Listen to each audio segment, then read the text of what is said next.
Hello everyone. आज की इस वीडियो में मैं आर्टिकल दी का यूज़ सिखाऊंगी। इससे पहली वीडियो में जो मैंने डाली थी तो उसमें मैं ए और एन का यूज़ आपको करवा चुकी हूँ। तो दी आर्टिकल जो है वो कौन सा आर्टिकल है? Definite article. डेफिनेट में निश्चित, जो कि निश्चित नाउन्स के साथ ही यानी कि संज्ञाओं के साथ ही लगता है। जैसे कि सबसे पहले लेते हम इस यूज़ में before those nouns which are considered as one, उन नाउन के साथ जिनको एक ही माना जाता है। जैसे कि earth, the sky, the north pole, the sun, the moon. ये अपनी तरह के एक ही एग्जाम्पल हैं इस यूनिवर्स में, इसलिए इन सब के साथ मैंने दी का यूज़ किया है। और ये ग्रामर का रूल भी है कि जो कंसीडर्ड एज वन एक है पूरे वर्ल्ड में, एक ही अपने तरह की एक ही चीज़ है, तो उसके साथ दी आर्टिकल यूज़ होना है। जैसे सन और मून, इनके समान कोई दूसरा नहीं है। जैसे ही नॉर्थ पोल अर्थ के समान, तो इन सब के साथ मैंने दी लगाया है। नेक्स्ट यूज़ करते हम बिफोर माउंटेन रेंजेस। जितनी भी माउंटेन रेंजेस हैं तो उन सब के साथ भी दी का यूज़ होता है। जैसे हिमालय है, हिमालय के साथ मैंने दी यूज़ किया है। ऐसे ही माउंट एवरेस्ट जो कि संसार की सबसे ऊंची चोटी है ना, तो इस के साथ भी मैंने दी का यूज़ किया है। नेक्स्ट यूज है before river, ocean, island name. यहाँ पे मैंने नेम लिया है। जैसे रिवर्स जो वर्ड है, ओशियन, आइलैंड, ये सभी अपने आप में नाउन है, लेकिन यहाँ ये कौन सी नाउन है? ये आपकी कॉमन नाउन है, यानी कि सामान्य नाम है पूरे ग्रुप के लिए एक वर्ड। जैसे रिवर में सारी रिवर्स आ जाती हैं, इसी तरह से ओशियंस में भी जितने ओशियंस हैं वो सारे। लेकिन यहाँ जो नाउन में आपको दी गई हैं या लिखी गई हैं, जैसे कि अंडमान है, Pacific Ocean, bay of Bengal, तो ये सारी लगभग प्रॉपर नाउन हैं और इनके साथ दे का यूज़ हुआ है, क्योंकि ये पार्टिकुलर हैं, विशेष हैं, खास हैं। तो जितनी भी रिवर्स नेम हैं इन सब के साथ दी का यूज़ हुआ है। जैसे मैंने फर्स्ट में कराया था ना कि जो गिवन कंडीशन में अपनी तरह का एक ही एग्जाम्पल हो तो उसके साथ दी का यूज़ होता है। नेक्स्ट है before the name of the holy books, newspaper and magazine name.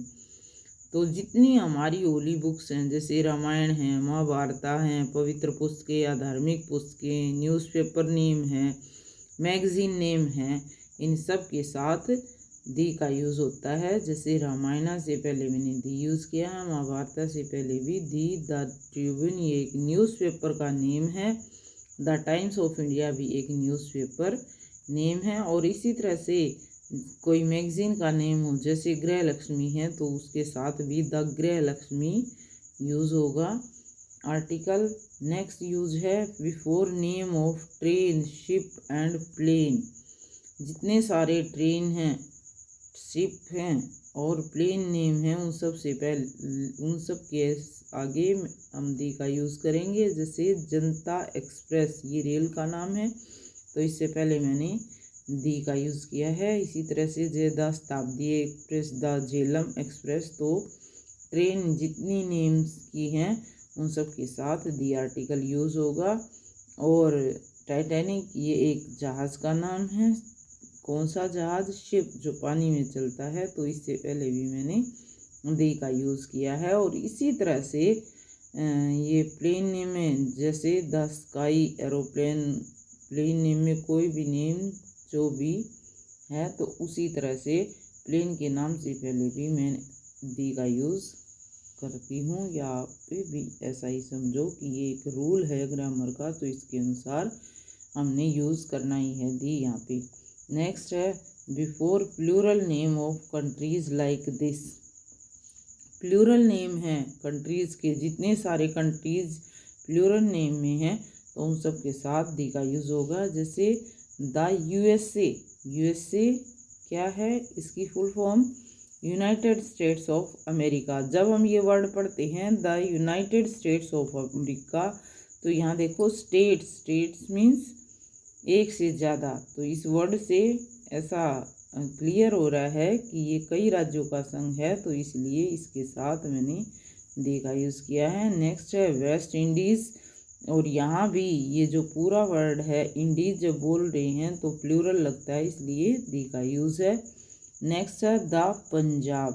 Punjab एक हरियाणा इंडिया का एक स्टेट है, तो हरियाणा से मिलता जुलता राज्य है, तो इसके साथ भी मैंने दी का यूज़ किया है। वो इसलिए किया गया है क्योंकि जो पंजाब जो वर्ड है पंच जमा आब इस वर्ड से मिलकर बना है। तो पंच मीन्स पाँच और आब मीन्स पानी, पाँच पानी, यानी कि इसमें 5 नदियाँ बहती हैं और इसी नदियों के कारण इसका नाम पंजाब रखा गया है। तो ये भी एक प्लूरल माना गया है और इसके साथ दी का यूज़ होता है। नेक्स्ट लेते हैं, जैसे हम बिफोर दोज नाउन्स, उन नाउन्स के साथ which is one example in the given condition.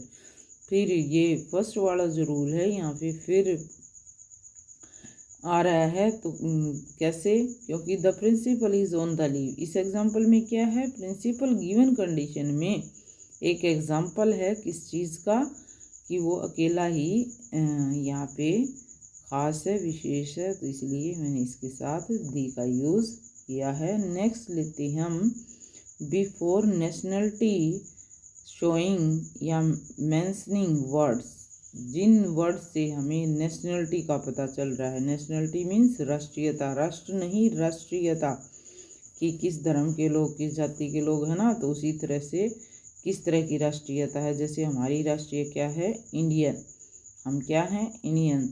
The Russian, the English, all the above word shows nationality. इन सभी वर्ड से, इंडियन से, रशियन से और इंग्लिश से, क्या इंग्लिश यहाँ लैंग्वेज नहीं है बल्कि क्या है, एक नेशनलिटी शोइंग वर्ड है, राष्ट्रीयता दिखाने वाला शब्द है। तो इन सब के साथ मैंने दी का यूज़ किया है।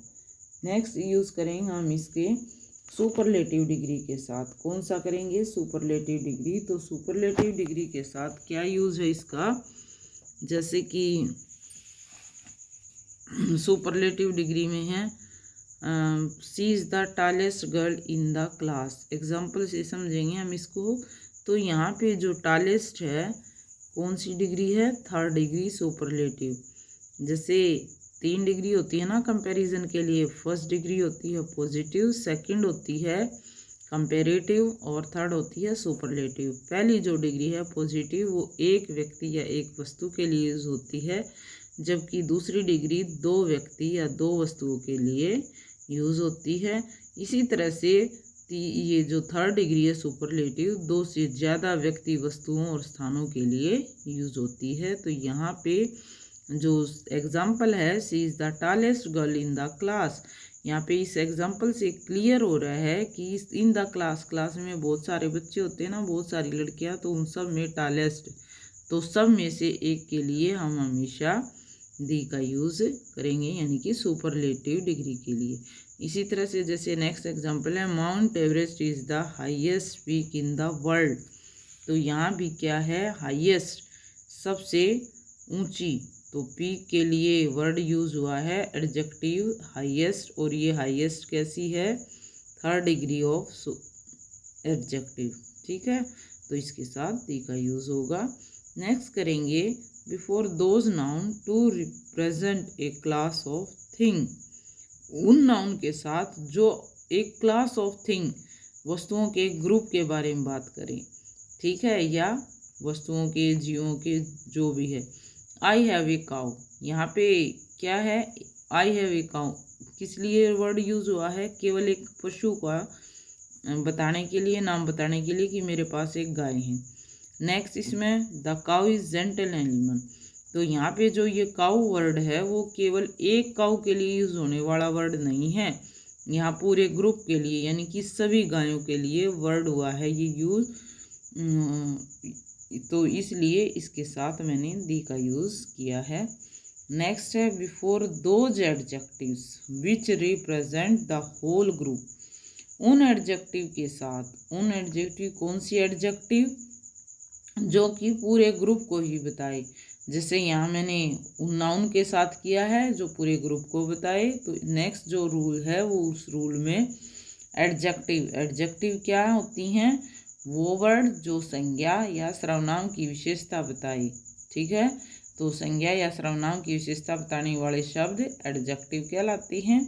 तो एडजेक्टिव इसमें क्या क्या दी गई हैं, जैसे the rich should help the needy, और रिच और needy both are represent whole group. यहाँ पे देखो मैंने दोनों के साथ, दोनों एडजेक्टिव के साथ क्या यूज़ किया है, दी। तो इसलिए यहाँ पे रिच और नीडी के साथ दी का यूज़। रिच एक पूरे ग्रुप को, ये नहीं कि सिर्फ एक व्यक्ति के लिए। जैसे और एग्जांपल लेते हैं, Ram is a rich man. यहाँ राम के साथ ए आया है आर्टिकल में रिच से पहले। क्यों? क्योंकि जो रिच वर्ड है वो सिर्फ राम के लिए यूज़ हुआ है, लेकिन यहाँ जो रिच है वो पूरे ग्रुप के लिए यूज़ हुआ है, इसलिए मैंने इसके साथ दी का यूज़ किया है। इसी तरह से नीडी मीन्स ज़रूरतमंद, तो इसके साथ भी दी का। नेक्स्ट है पूरे ग्रुप के लिए जो वर्ड यूज़ हो तो उनके साथ दी। बिफोर डायरेक्शन नेम, डायरेक्शन जितनी डायरेक्शन है, जैसे मैंने यहाँ पे सिर्फ 4 मेजर डायरेक्शन लिखी हैं, जैसे कि साउथ, नॉर्थ, ईस्ट और वेस्ट। जब भी हम इनको कहीं भी सेंटेंस में यूज़ करते हैं तो इन सब के साथ दी का यूज़ डेफिनेटली होगा, क्योंकि ये ग्रामर का रूल है। नेक्स्ट है before name of historical building and historical events. Rule मतलब जैसे कि स्कूल में बच्चे को फॉलो करने होते हैं ना, तो उसी तरह से जो ग्रामर है वो हमने खुद बनाई हैं। तो खुद बनाई तो इसके अनुसार हमने इसके नियम भी बनाए हैं, तो इन नियमों के अनुसार हमने बनना है, चलना है, तभी हम किसी भी चीज़ को करेक्ट कर पाएंगे। नेक्स्ट जैसे एग्जांपल दिया गया है, name of historical buildings and historical event. तो हिस्ट्रिकल बिल्डिंग और हिस्ट्रिकल इवेंट्स क्या क्या हैं। बिल्डिंग में जैसे क्या आ गया, रेड फोर्ट्स, ताजमहल, तो ये बिल्डिंग है, तो इनके साथ दोनों के साथ जैसे दी का यूज़ हुआ है। और हिस्ट्रिकल इवेंट्स या मूवमेंट्स जिनको बोलते हैं तो वे हैं जैसे सिविल डिसोबीडियंट। गांधी जी ने आंदोलन चलाए थे ना, तो हिंदी में तो हम जैसे सविनय अवज्ञा आंदोलन, भारत छोड़ो आंदोलन, चंपारण आंदोलन, इस तरह से नाम दे देते हैं। लेकिन जब हम इनको इंग्लिश में लिखते हैं तो इनके साथ दी आर्टिकल का यूज होता है। ठीक है, नेक्स्ट हम करेंगे noun like school, hospital, college, church, temple etcetera denote primary function. अगर ये क्या अपना प्राथमिक कार्य करती हैं। प्राथमिक कार्य क्या हो, एक स्कूल का काम क्या होता है कि बच्चों को पढ़ाना, स्कूल टाइम पे लगाना, टाइम पे छुट्टी करना, लंच करना और उनको पूरी तरह से नॉलेज देना बच्चों को स्कूल में आने के बाद। इसी तरह से हॉस्पिटल का कार्य क्या है, हॉस्पिटल का कार्य मरीजों का इलाज करना। तो ये हो गए हैं इनके प्राइमरी फंक्शन। अगर ये प्राइमरी फंक्शन हैं तो उस टाइम पे इनके साथ कोई आर्टिकल यूज नहीं होगा।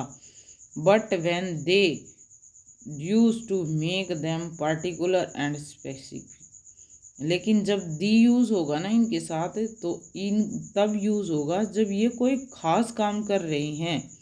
ठीक है, तो तब हम इनके साथ दी का यूज़ करेंगे, वैसे इनके साथ दी का यूज़ नहीं होगा।